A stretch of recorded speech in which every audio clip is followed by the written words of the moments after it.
Guys, welcome back to the channel. I know what you're thinking. No way! The Star Bazaar is actually making a news update on Star Wars games? NANI? Yes, I'm still here. Don't worry, I'm not going anywhere when it comes to Star Wars games. I just had to try something new. Big shout out to all of you who have been supporting my Yu-Gi-Oh content so far. I'm really having a blast making those videos. But today we're not talking about cards, we are talking about Star Wars Hunters. Zynga just announced two brand new hunters that are going to be coming to the game, Skora the Rodian and Sprocket the Mon Calamari. This is super exciting, and just to get it out of the way, no, we still do not have an official release date for this game. It's kind of weird that we're getting announcements for upcoming content when the game itself isn't even out yet, right?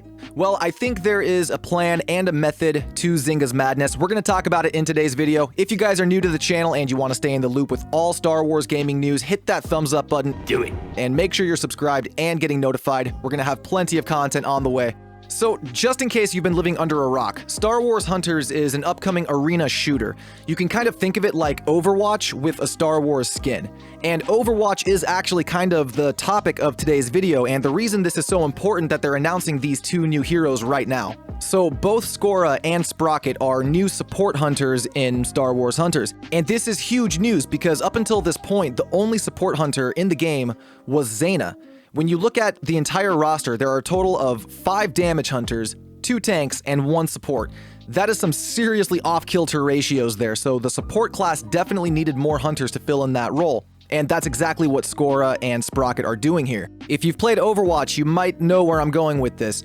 Overwatch historically had an issue with a lack of support characters. A lot of the time when a new character would drop in that game, it would either be a tank or a damage dealer, and this happened over and over and over again to the point that the community actually started asking for more support characters because that role was extremely underrepresented. On top of that, the support role just was not fun to play. Why would you want to play support when you can grab akimbo pistols and get lots of points for doing a lot of damage? That's way more fun. So naturally, players just kind of stayed away from playing support altogether until Blizzard decided to step it up and actually make the support class desirable. They introduced new heroes who actually made it fun to play support. Now, Hunters is and has been in a soft launch state, so I'm sure Zynga has been getting plenty of feedback on the current state of the game, and I have no doubt the lack of support characters is a major point of contention in the community. I think this is Zynga preemptively fixing a problem before it even exists. That problem being the same problem that Overwatch faced, a lack of support characters. Now we've got 3 supports and 2 tanks. If anything, now we need more tanks in the game, which just opens the door for more content. Now, this next bit is more speculation, and the comparison is a little bit apples to oranges because Overwatch has been out since 2016. They've had several years to amass a following and gain support. Hunters doesn't quite have that luxury just yet. But with that said, Zynga just announced 2 new heroes without the game even being out yet. Imagine how much content they have planned for the game after it's officially released. Now, I'm not necessarily expecting Hunters to reach the same level that Overwatch did, because for a time there, Overwatch was the king of the gaming world, at least for a little bit. But since it's been out, Overwatch has a total of 32 different playable characters. Imagine how many Hunters could be added to this game over the course of time. Imagine 5 years from now, Hunters may even have a bigger roster than Overwatch does. Kinda crazy to think about, but it might. Now, we introduced them by name, but let's actually take a deeper look at these 2 new hunters and see what they're all about. Let's start with Skora the Rodian. As said, she is a new support hero, and she's flaunting that very Pidgeotto-esque haircut. That's awesome. Skora looks like she deals in chemistry. She shoots a dart gun that heals her teammates, but poisons the enemy. Not sure if the poisoning and healing effect is an ability that you switch through, or if it just auto-shoots the proper dart at the right target. We'll have to see in time. But Skora also has an ultimate where she throws a large canister in the middle of the battle and creates a giant pool that heals her friends but hurts the enemies.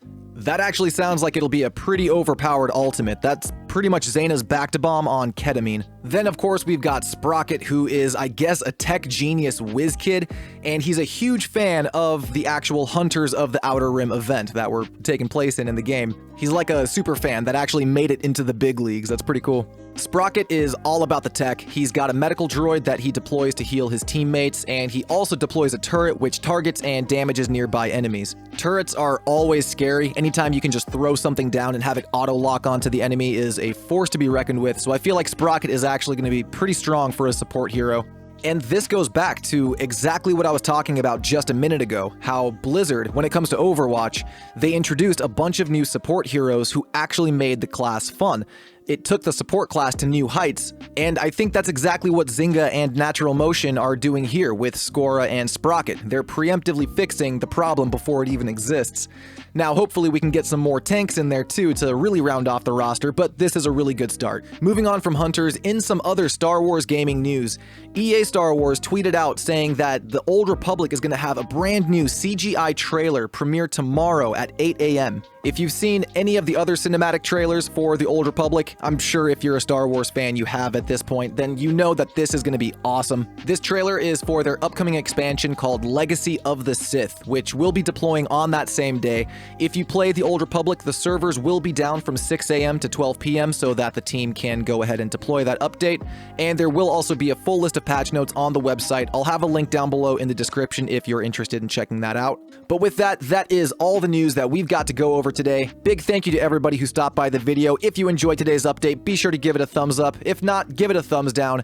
And most importantly, drop a comment below. Let's talk about this stuff. Are you guys hyped for Star Wars Hunters? I know online the hype doesn't really seem to be there. I think a lot of it is being generated from the content creators like myself.